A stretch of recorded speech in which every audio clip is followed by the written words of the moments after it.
सिंधुदुर्ग किल्ल्यावरील छत्रपती शिवाजी महाराजांच्या श्री शिवराजेश्वर मंदिरासाठी शासनानं नुकताच वार्षिक निधी 3000 रुपयांवरून 1,00,000 रुपये केला असला तरी हा निधी अत्यंत अपुरा असल्याचा आरोप हिंदू जनजागृती समितीनं केला आहे। औरंगजेबाच्या कबरीच्या देखभालीसाठी यापेक्षा अधिक निधी दिला जात असल्याचा दावा यावेळी करत समितीनं सरकारवर टीका केली। नमस्कार, मी गोविंद भारद्वाज, रत्नागिरी जिल्हा समन्वयक, हिंदू जनजागृती समिती। महाराष्ट्राचा आराध्य दैवत, हिंदवी स्वराज्याचे संस्थापक छत्रपती शिवाजी महाराज यांचे एकमेव मंदिर महाराष्ट्रामध्ये सिंधुदुर्ग किल्ल्यावर आहे। श्री शिवराजेश्वर मंदिर या मंदिरासाठी शासन आतापर्यंत दरवर्षासाठी 3000 रुपये असा निधी देत होतं। 1970 पासून आतापर्यंत म्हणजे 2025 पर्यंत या 55 वर्षामध्ये केवळ 3000 रुपये एवढा तुटपुंज निधी या मंदिरासाठी मिळत होता। नुकताच शासनाने या आर्थिक वर्षासाठी 1,00,000 रुपये एवढा निधी संमत केलेला आहे। वाढ केली ही स्तुत्य आहे, परंतु ही जी वाढ आहे ही अत्यंत तुटपुंजी आहे। कारण मंदिराचा जो खर्च आहे तर तो खर्च महिन्याला 50,000 रुपये इतका आहे आणि ते मंदिर छत्रपती शिवरायांचं आहे। त्या मंदिरामध्ये रोजची पूजा अर्चा, उत्सव, प्रसाद, आरती, मंदिराची स्वच्छता ह्या सगळ्यांच्या खर्चाचा जर विचार केला तर या मंदिरासाठी स्वतःहून 50,000 रुपयाचा निधी मंजूर करणं अपेक्षित होतं, परंतु तो निधी हा केवळ महिन्याला 8,333 रुपये एवढा तुटपुंज निधी मंजूर केलेला आहे।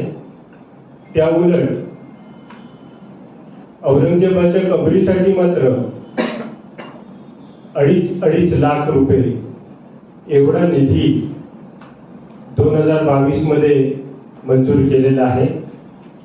हिंदू जनजागृती समिती आणि हिंदू विधिज्ञ परिषद आणि शिवप्रेमी आणि आमच्या सोबत असलेले सगळ्या शिवप्रेमी संघटना, हिंदुत्वनिष्ठ संघटना यांनी अशी मागणी केलेली आहे की हा जो तुटपुंजा निधी आहे तर तो वाढवून त्याच्याऐवजी दर महिन्याला 1,00,000 रुपये एवढा निधी या शिवराजेश्वर मंदिराला सरकारने द्यावा असं आमचं आवाहन आहे। या पत्रकार परिषदेला महाराष्ट्र मंदिर महासंघाचे राज्य समन्वयक संजय जोशी, गडकिल्ले संवर्धन प्रतिष्ठानचे दीपेश वारंग, अधिवक्ता अमित काटे, श्री शिवप्रतिष्ठान हिंदुस्थान रत्नागिरीचे सोहम कानविलकर, गडकिल्ले संवर्धन प्रतिष्ठान महाराष्ट्र राज्याचे रत्नागिरी विभाग प्रमुख मयूर भितळे यांच्यासह विविध शिवप्रेमी संघटनांचे पदाधिकारी उपस्थित होते। जय शिवराय। मी दीपेश विठ्ठल वारंग, गडकिल्ले संवर्धन प्रतिष्ठान महाराष्ट्र राज्य रत्नागिरी जिल्हाध्यक्ष।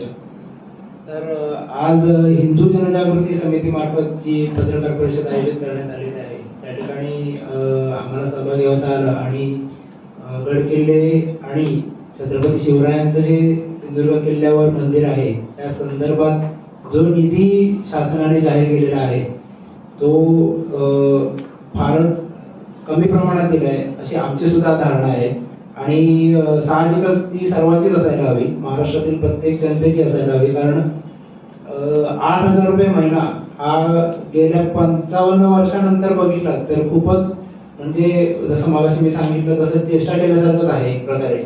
तर ही चेष्टा न करता जो काही आवश्यक निधी आहे तो लवकरात लवकर शासनाने मंजूर करावा।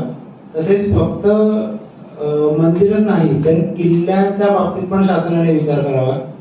महाराष्ट्रात अनेक गडकिल्ले असे आहेत त्या ठिकाणी साधे फलक सुद्धा लावलेले नाहीत, माहिती फलक नाहीयेत, कुठला किल्ला कशासाठी आहे, त्याचा इतिहास काय, किल्ल्याची बांधणी कशा प्रकारे केलेली आहे. आज महाराष्ट्रातले गड किल्ले म्हणजे एक महाराजांच्या युद्धनीतीचा किंवा त्यांच्या व्यक्तिमत्वाचं एक प्रदर्शन आहे असं आपण म्हणतो. आणि ते जर आपण जगाला दाखवू शकत नसू तर हे सगळ्यात मोठी दुर्दैवाची गोष्ट आहे. आणि महाराष्ट्राने ती दाखवायलाच हवी.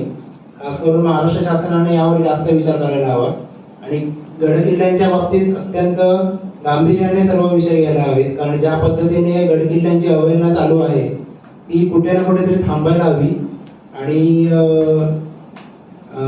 सर्व प्रकारे निधी वाढवायला हवा. प्रत्येक किल्ल्यावर त्या पद्धतीने काम व्हायला हवं. आज गड किल्ले संवर्धनाचं काम करत असताना आम्हाला जे काही प्रकार बघायला मिळतात ते अक्षरशः म्हणजे आम्ही सांगूही शकत नाही आणि ते दाखवू शकत नाहीत अशा प्रकारचे आहेत. तर यावर खूप गंभीर रित्या सरकारने विचार करायला हवा आणि महाराजांच्या मंदिराच्या विषयी जो काही निधी आहे तो जसं की आता साहेबांनी सांगितलं की औरंगजेबाच्या कबरीसाठी जर 2-2.5 लाखाच्या पेक्षा जास्त खर्च होत असेल तर मला वाटतं महाराजांसाठी 10 लाख रुपये पण कमी पडतील. तर याचा विचार सरकारने नक्कीच करावा.